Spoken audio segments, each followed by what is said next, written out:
সংযোগ সড়ক না থাকায় মই বেয়ে ব্রিজে উঠতে হচ্ছে ব্রাহ্মণবাড়িয়ার নবীনগরে জিনতপুর ইউনিয়নের অন্তত ৭ গ্রামের মানুষের। যানবাহন চলাচল করতে না পারায় পায়ে হেঁটে চলাচল করছেন তারা। ব্রাহ্মণবাড়িয়া প্রতিনিধি আশিক মান্নান হিমেলের পাঠানো তথ্য এবং ছবিতে ডেস্ক রিপোর্ট। নেই সংযোগ সড়ক, ঝুঁকি নিয়ে বাসের সাঁকো বেয়ে ব্রিজে উঠছেন যাত্রীরা। এর ফলে চলতে পারছে না কোনো যানবাহন, তাই পায়ে হেঁটেই চলাচল করছে এলাকাবাসী। ব্রাহ্মণবাড়িয়ার নবীনগর উপজেলার জিনতপুর ইউনিয়নের হরুয়া কাঠালিয়া সড়কের এই ব্রিজটি দিয়ে গত ১ বছরেরও বেশি সময় ধরে এভাবেই পারাপার হচ্ছে ৭ গ্রামের হাজার হাজার মানুষ। প্রায় ২১ লাখ টাকা ব্যয়ে ২০২৩-২৪ অর্থ বছরে ব্রিজটি নির্মাণ করে এলজিইডি। সংযোগ সড়ক না থাকায় ব্রিজের সুফল পাচ্ছে না ওই পথে চলাচলকারীরা। এতদিনেও সংযোগ সড়ক না হওয়ায় ক্ষোভ জানান পথচারীরা। আমরা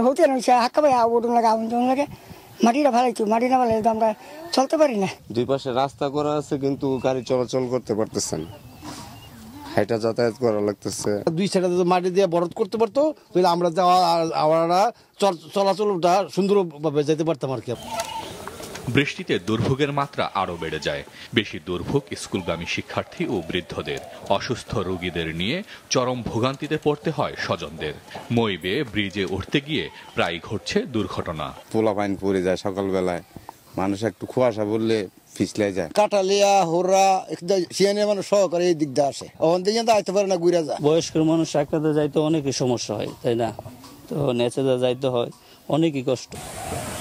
দ্রুত ব্রিজের দুই পাশে সংযোগ সড়ক নির্মাণের জন্য স্থানীয় সরকার প্রকৌশল বিভাগকে নির্দেশ দেওয়া হয়েছে বলে জানান নবীনগর উপজেলা নির্বাহী কর্মকর্তা।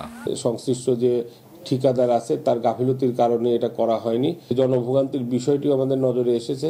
তো এখন আমাদের কাজ যেটা হবে, প্রায়োরিটি যে জনভোগান্তি নিরসনে আমরা ব্রিজের দুই পাশের যে অ্যাপ্রোচ রোডটা এটা দ্রুত করে দিব।